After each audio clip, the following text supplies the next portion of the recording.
यही माननीय साहब कांसी राम ने कहा कि आरक्षण से लेंगे एसपीडीएम, वोट से लेंगे पीएम सीएम, नारा उठाया ना। आज देख रहे हो उनका आरक्षण कौन, अभी यूपी में 50 ऐसे जनरल वाले हैं ब्राह्मण कि उन्होंने समझ जाओ कि एससी एसटी का सर्टिफिकेट बना करके नौकरी कर रहे हैं। ये कौन देखेगा बताओ? ये सरकार की देन है, ये सरकार देखेगी। जो ज्वाइंट सेक्रेटरी से लेटरल एंट्री से ज्वाइंट सेक्रेटरी बनाए जा रहे थे, जो आईएएस बिना इंटरव्यू और बिना एग्जाम के, ये समझो कि कैसे फिर बैठ लिया। तो आप बहुजन समाज के लोग पढ़ते लिखते क्यों नहीं, ये बताओ? इसलिए नहीं पढ़ते हैं क्यों, कांवर उठाने के बजाय यदि मंदिरों में जाने के बजाय और स्कूल कॉलेज में जाना शुरू कर देना, और जितने ये पर्व त्योहार कर्म कांड जो थोपे हुए हैं इन्हें खत्म कर दो, उनको खत्म कर दे एक झटके में। जो पेरियार साहब ने सेल्फ डिग्निटी आंदोलन चला 1925 में, अब 1925 में ही समझ जाओ कि हेडगेवार ने उसने स्थापना किया था। ये सब चीजें कौन समझाएगा समाज को? जब समझाया जाए, जब कांग्रेस ने 65 साल में नहीं समझा पाई और कुछ लोगों को समझा दिया, पार्टियां नहीं समझाएगी, आप लोगों में से कौन समझाएगा? समझ जाएंगे। बाबा साहब के बाद पूना पैट कितना परिश्रम से लड़ा गया। वो कहता था महात्मा गांधी की जमींदारों की केवल अधिकार है वोट देने का, यहाँ के जो राजा महाराजा वही वोट देंगे। बाबा साहब ने कहा कि नहीं, ऐसा नहीं होगा, एक वोट की एक कीमत सबको होगी। आज बाबा साहब की देन है कि जितना नीता अंबानी, अडानी और मुकेश अंबानी की औकात है ना, उतना झुग्गी झोपड़ी में रहने वाला का भी वोट की कीमत उतनी ही है। चाहे सिविलियन हो, चाहे नेता हो, जो भी हो, ये जितने कर्म कांड है देश में, कर्म कांड से बचो और स्कूल कॉलेज में जाओ, मंदिरों के बजाय और स्कूल कॉलेज में। जब यहाँ पे बाबा साहब ने कहा कि शिक्षित बनो, संगठित रहो, संघर्षों को, शिक्षित हो जाओगे तो संगठित होने के लिए किसी का मतलब सहारा नहीं है, यदि संगठित हो जाओगे तो संघर्ष करने के लिए कहना नहीं पड़ेगा। कितना काम करे, लेकिन कितना काम करे आप लोग? आप ये देख रहे हो कि जो पार्टियां सरकार चला रही है, वो पार्टियां देश में एजुकेशन पे 18% जीएसटी लगा दिया। जो 100 रुपया में एडमिशन होता था, समझो कि 1000-1200 में एडमिशन में ले रहे हैं। किसी गरीब के पास खाने का पैसा नहीं, बताओ एडमिशन कहाँ से कराएगा? जो बोले को साता में बैठना और एक अधिकार मांगना, दोनों में अंतर है। हम लोग अभी अधिकार मांगने वाले हैं, लेकिन हमें अधिकार छीनना भी पड़ेगा। कब? कि जब सत्ता में आ जाएंगे ना, तो अधिकार देने वाले भी बन जाएंगे। आप ये देख लो कि ये देन है ना, वो भी हमारे महापुरुषों की देन है। पेरियार, फुले, अम्बेडकर कोई लड़ने हमारे हक अधिकार के लिए लड़ाई नहीं आएंगे। हम लोगों को जागरूक होना पड़ेगा। हम लोग जब जागरूक होंगे ना, जब सड़कों पे जो नेता लड़ेगा, जैसे भाई चंद्रशेखर हैं, लोहिया थे, क्या नारा दिया कि जो सड़कें खामोश हो जाए तो संसद आवारा हो जाएगा। आप देख रहे हो कि जो संसद में जो पॉलिसी बनाई जा रही है, पॉलिसी बनाने वाले और पॉलिसी बनवाने वाले वो लोग कौन है? किसके इशारे पर ओबीसी एससी एसटी के खिलाफ में फैसला हो रहा है भैया? और वो लोग कौन है? आप लोगों के भी लोग जा रहे हैं, एससी एसटी के जो आरक्षण है, देखो हमारे लोग जा रहे हो, बात सही है, लेकिन पार्टी में जाने का मतलब ये नहीं कि तुम बिक जाओ। नहीं तो कांसी राम ने तो कहा, चमचा जुग लिख के गए ही है कि हमारे नेता बिकाऊ हो जाते हैं चंद पावर ऑफ पैसों के खातिर।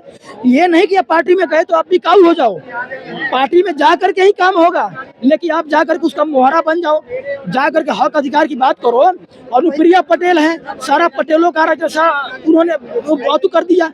कौन से ऐसे जाति का नेता नहीं बताओ, सारे जाति के नेता बने हुए हैं, लेकिन सब कहते हैं कि हम बाबा साहब के विचारों पे चलते हैं और सब बाबा साहब के विचारों को धोखा दे रहे हैं।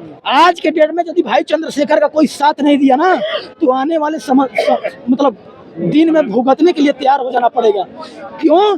क्योंकि आज इतनी पार्टी जनाधार होगी, आजाद समाज पार्टी, क्या देख रहे हो कि लड़ाने के लिए आसपा और बसपा, हाँ उन्होंने नारा दिया है कि सर पे टोपी आसपा का और हाथ में झंडा बसपा का। आज देख रहे हो कि बहन कुमारी मायावती और चंद्रशेखर जी के बीच इन्होंने लड़ाई के लिए कोई कसर नहीं छोड़ा। इन्होंने हमारे समाज को इन्होंने डाइवर्ट करने के लिए बहुत हथकंडा अपना रहे हैं। जो गुरु गोविंद सिंह ने कहा कि ब्राह्मण कितना भी माफी मांग ले और घी के डिब्बा में कितना भी हाथ डुबा ले, क्यों नहीं डाल ले, उस पर विश्वास मत करना। वो वाला हाल हो जाएगा बिहार का कि देख रहे हो कि लालू यादव के ऊपर क्या हुआ, चारा घोटाला करा जगन्नाथ मिश्रा, जेल गए लालू यादव। जो लालू यादव रेलवे का घाटा फायदा दिखा सकता है, वो क्या प्रधानमंत्री हो के जेल नहीं, सरकार नहीं चला सकता है? हमारे नेताओं को खीरा चोरी के रूप में देख रहे हो कि कैसे फंसाया जा रहा है, केस किया जा रहा है, एक खास कम्युनिटी को देख करके टारगेट किया जा रहा है। क्यों ऐसा क्यों हो रहा है? ये चीज को समझने की जरूरत है, लेकिन लोग समझ नहीं रहे हैं कि आखिर देश के अंदर चल क्या रहा है। कभी ओबीसी को एससी से लड़ा दो, कभी एससी को एसटी से लड़ा दो, कभी एससी को मौर्य से लड़ा दो, कभी मौर्य को पासवान से लड़ा दो। ये चीज को कौन समझेगा बताइए? जब हम कहते थे कि अंग्रेज गलत थे, अंग्रेज थे तो बाबा साहब थे। अंग्रेजों का देन है कि मुंबई, मद्रास, विशाखापट्टनम यूनिवर्सिटी की स्थापना किया। यदि अंग्रेजों का बनाया हुआ और गोरों की बनाए हुई इमारतें, अंग्रेजों की बनाया हुआ पटरिया यदि आज भी सही है, तो आज देख रहे हो कि बड़े बड़े एक्सप्रेस वे ध्वस्त हो जा रहे हैं, बनाए हुए ब्रिज ढह जा रहे हैं, फिर कर क्या रहे हो? जो इनकी इमारतें, जो इनकी हेरिटेज है, जो विरासत है, आज उसके इतिहास को तुम मिटा रहे हो। बहुजन समाज का इतिहास क्या कह रहा है? यही माननीय साहब कांसी राम ने कहा कि आरक्षण से लेंगे एसपीडीएम, वोट से लेंगे पीएम सीएम, नारा उठाया ना। आज देख रहे हो उनका आरक्षण कौन, अभी यूपी में 50 ऐसे जनरल वाले हैं ब्राह्मण कि उन्होंने समझ जाओ कि एससी एसटी का सर्टिफिकेट बना करके नौकरी कर रहे हैं। ये कौन देखेगा बताओ? ये सरकार की देन है, ये सरकार देखेगी। जो ज्वाइंट सेक्रेटरी से, लेटरल एंट्री से ज्वाइंट सेक्रेटरी बनाए जा रहे थे, जो आईएएस बिना इंटरव्यू और बिना एग्जाम के, ये समझो कि कैसे फिर बैठ लिया। इनको ये समझ गए कि अभी ये मामला दबने वाला नहीं है। तो अब बताओ कि जिस देश में कॉलेजियम और लेटरल एंट्री से जज कलेक्टर चुने जाएंगे, तो बताओ उनसे न्याय की उम्मीद आप कर सकते हो? ये बच्चे यदि ओबीसी एससी एसटी कहते हैं कि यादव के बच्चों का काम है भैंस चराना, उनकी बुद्धि घुटने में होती है, क्या चाहते हो? ये न्याय कभी देने वाले नहीं है, न्याय छीनना पड़ेगा। और जा करके जो चौधरी चरण सिंह ने कहा कि आपको एक नजर खेत और एक नजर संसद पे रखनी पड़ेगी, वही वाला काम करना पड़ेगा।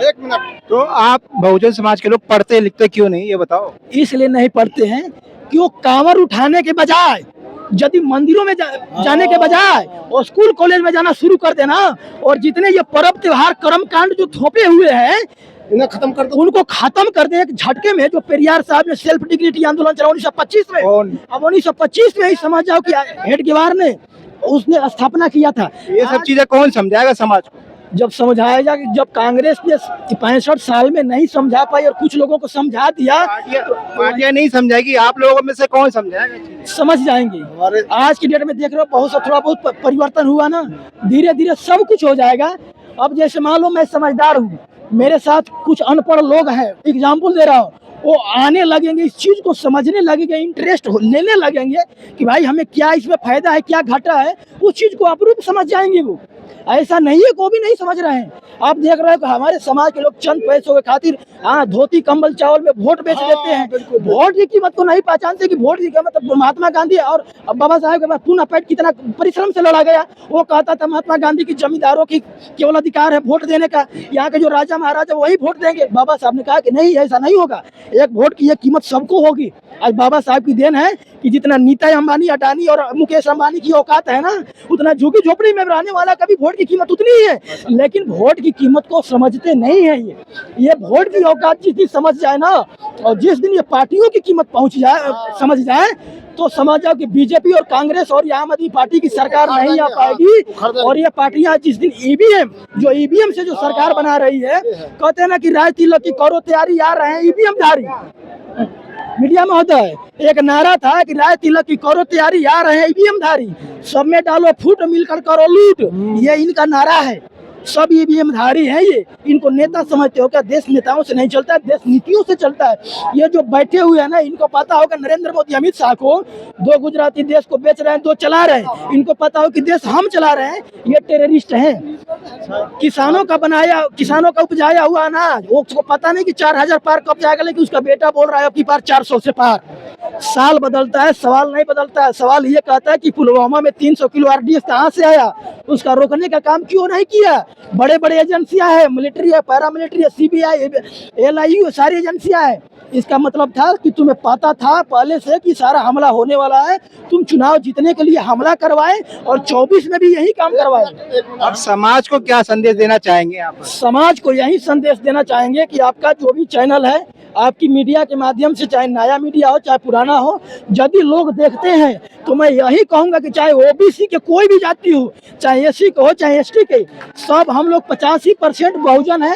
ये ब्राह्मणों के द्वारा बनाया हुआ कर्म कांड को त्यागो, अपने बच्चों को जो पर्व त्योहार में जो पैसे लगा रहे हो ना, उसको स्कूल कॉलेज में भेजो और उसको शिक्षा पे खर्चा करो। जो नारा था कि पुनर्जन्म और भाग्यवान, इनसे निकला ब्राह्मणवाद, ब्राह्मणवाद की क्या पहचान, गिटपिट बोले करे न काम, मानववाद की क्या पहचान, ब्राह्मण भंगी एक समान जिसमें समता की चाह नहीं, वह बढ़िया इंसान नहीं, समता बिन समाज नहीं, बिन समाज जनराज नहीं, जो जमीन को जोते बोए जमीन का मालिक हो, राष्ट्रपति जाति हो या भंगी की संतान, सबको शिक्षा एक समान, शिक्षा पर जो खर्चा हो बजट का 10वां हिस्सा हो, सबको शिक्षा दे ना सके वो सरकार निकम्मी है। जो सरकार निकम्मी वो सरकार बदलनी है। जब सरकार बदली जाएगी, जब एकता होगा, ये मैं कहूँगा। चलिए बहुत बहुत धन्यवाद। भैया